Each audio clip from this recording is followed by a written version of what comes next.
Issue 109.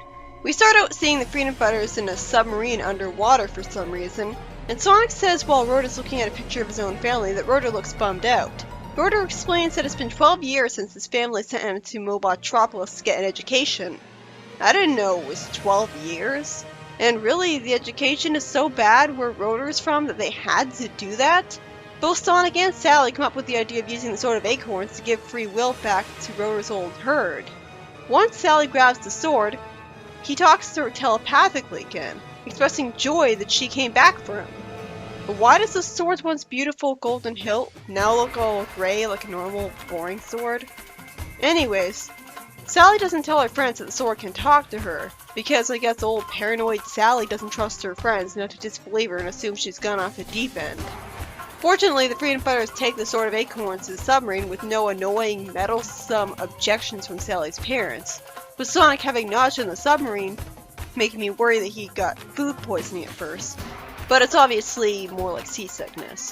One of the people in the submarine wonder who would build an oil pipeline on the ocean floor that seems to stretch on forever. Why would they ever ask that? It's obvious Eggman did it. Eggman, watching the freedom fighters through a convenient underwater camera, which he put underwater for some reason, somehow recognizes the extremely generic-looking gray airship as a freedom fighter one, and calls the heroes goody-goodies, before idiotically smashing the screen in front of him, depriving him of the camera footage, and telling Snively to activate a weapon, making a pun like it's the freaking really early Archie Sonic issues again. All the freedom fighters get shocked, but fortunately Rotor thought ahead enough to make emergency escape bubbles able to show up and protect them from it with the flip of a switch. With the submarine totaled, they leave the bubbles off screen and find out that Rotor's herd was being forced to work on building Eggman's oil well. Sonic and Bunny team up to fight robots as they should, and while they're doing that, Sally goes to free the herd while Rotor will handle the well, whatever that means. What well? For some reason, Sally's eyes disappear while she's looking bored, saving the herd. Why would the Sword of Acorn feel the need to brainwash her to do something that she was about to do anyways? I guess it would be a little creepy, the magical sword brainwashing its holder and using it when it's needed, but that's when it's needed. So if anything, it's just doing them a favor. After Rotor makes the well blow up, he hugs his family, which is admittedly pretty heartwarming. The next story has Mina, with a crush on Sonic, tripping after she tries to chase after him. I like how Mina is more of an infatuated fangirl of Sonic than Amy is in the story. It really speaks to how well written Amy is here. And it does make sense that Mina would end up falling in love with him, considering the great chemistry they got together and how much they have in common. It does kind of go a bit overboard, though, but still. Sally is nice enough to help Mina up after she trips, despite the fact that she had seen her kiss Sonic once and is still upset with him for it. Mina reveals that she can't even get Sonic's attention, and even kissed him to no avail, all in front of Sally.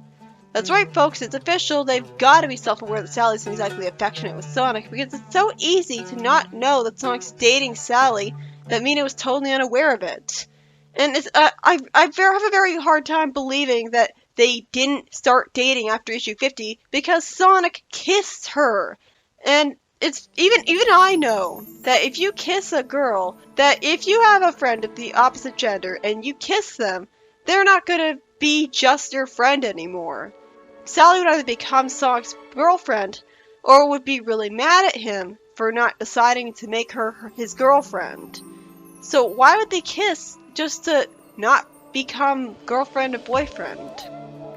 And Sally is surprised that Sonic and Mina aren't dating. Surprised that Sonic's not cheating on her. She's that paranoid. Mina dismisses dating Sonic because she can't keep up with his speed or his rude boy attitude. She asks Sally what makes Sonic tick, and she looks flustered. Naturally, since it'd be pretty awkward giving a potential rival to your own love interest some advice on him. But she's polite enough to humor her anyways, explaining Sonic's hidden depths, as even though he tries to look cool, at heart he's a lovable goof who loves his friends dearly. And we see this while he's making a funny face at Antoine to annoy him. How long ago was this? I thought he mostly stopped bullying Antoine. This is a guy who loves his friends dearly? Sally says that Sonic can always be counted on to come through in a tight spot, stands up for what he believes in. We see him standing up to the meddlesome king here. Then Sally repeats that Sonic really cares, when she already said that, and Mina finds it sweet. Sally then says that she doesn't think she'll ever figure him out. You might as well just admit you're not compatible with them right there. Also, she really is a people pleaser to not tell Mina that, hey, he's my boyfriend. The story ends with Sally having a heartwarming, beautiful smile that reminds me of why I like her so much in the first place. I guess the problem with Mina resolved itself. Not like it couldn't have been resolved way earlier with Sally simply talking to Sonic, but this heartwarming scene was worth the wait. The third story starts out with someone from the government with a sparkle near him shooting at Knuckles with a laser while he stupidly risks his life trying to save Dimitri's, and someone who's annoyingly silhouetted, who I can only assume is Janny, says that Remington won't kill him this time. What makes you so sure? He literally just hit Knuckles. This causes him to collapse, and Remington wonders what's going on but isn't able to stick for some reason to hear the story. Leanda wonders why she can't see any signs of a wound on Knuckles, nor the beating of his heart, and is at a loss to explain it, especially since the shot went off sooner than she'd planned. Dimitri shows that he's not that different from his nephew Steppenwolf by saying, just like him, that should be me lying there, and being surprised that it was him who saved him. This is confusing, it's like he's showing morality when I thought he was supposed to be a complete monster. It's probably just to look good in front of the people, though. The fate of Knuckles, I don't buy for a second that he's permanently dead by the way, causes Meteor to say that extremism on either side will serve neither cause. Dimitri asks him how they proceed, rather than trying to take charge himself, surprisingly. And the plan is to bridge the differences between the two peoples, as the technophobes will have to strive to recognize that not all technology is detrimental, which they already did since they have the whole essential technology is kept system. The other side needs to understand that people can only absorb so many new ideas and concepts at once. Dimitri is told that his initial proposals with the Chaos Siphon were rejected simply because it was ahead of its time. Yeah, I'm sure that's it, and not the fact that it would cause the island to crash into the land really fast and kill everyone on it. Still, that is nice of him to humor him like that, as he continues that if Dimitri had given others a chance to study his methods first, all of this may have been avoided. Yeah, right. Somehow I doubt anyone would have wanted to do that, especially since, as we learned, one of the High Counselors was literally conspiring against Dimitri, for a reason that we still haven't learned yet. Linda thinks that she can't wait anymore if she hopes to salvage anything from the so-called mess. Please don't do anything stupid. Your Dark Legion might actually get what they want now. Don't risk it. She thinks that if Constable Remington gets her assassin to talk, even she wouldn't be able to avoid the consequences, even though it's clear that the supposed death of Knuckles from that assassin was a big contributor to why the debate went over so well. Dimitri simply responds calmly and politely, I'm not sure I agree, but that's a discussion for another time.